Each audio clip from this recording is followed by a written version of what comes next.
Hear the measured beat of Ulstermen marching through the green fields and streets of the towns, called up to arms by bold Edward Carson to stand for the red hand and crown. These were the seed of mighty Cuchulainn, these were the sons of Congal Clean, determined that Gael and Rome should not rule them, and England if need be withstand. Those were the days of Ulster's defiance, those were the days of passion and strife. Those were the days when England denied us and Ulster stood for her life.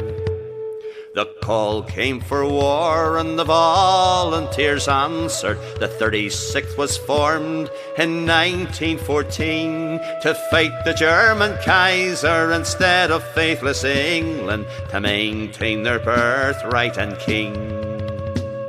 They marched into hell nearly 2 years onward, the first day of July, on a bright and summer morn.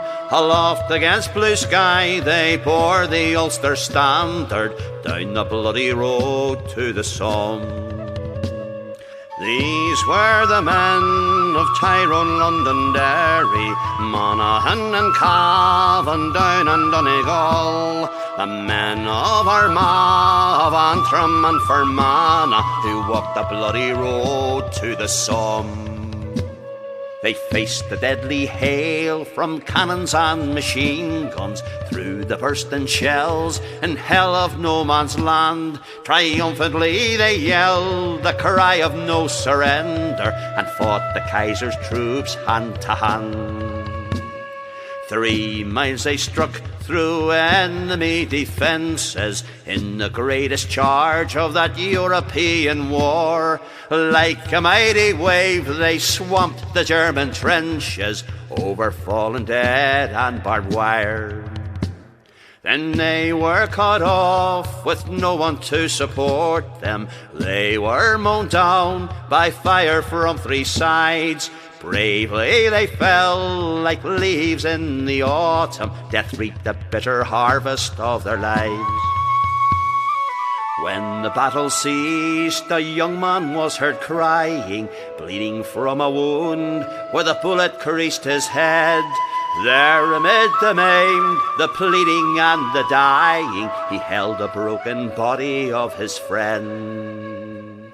As the red sun set, smoke drifted o'er the trenches.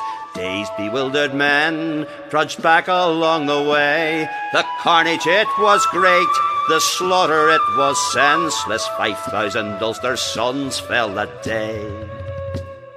Here was a time of mourning and of sorrow. All along the line they gathered up their dead. Here was a time of yearning for the morrow. Here was a time when Ulster bled.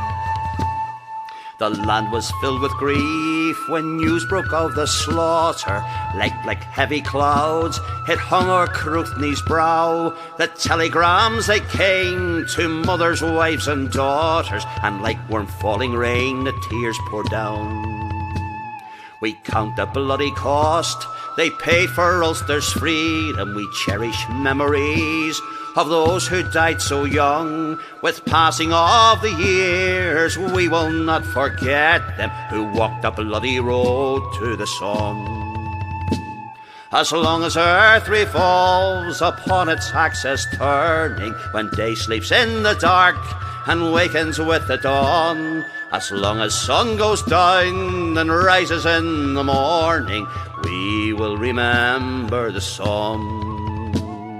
We will remember the Somme.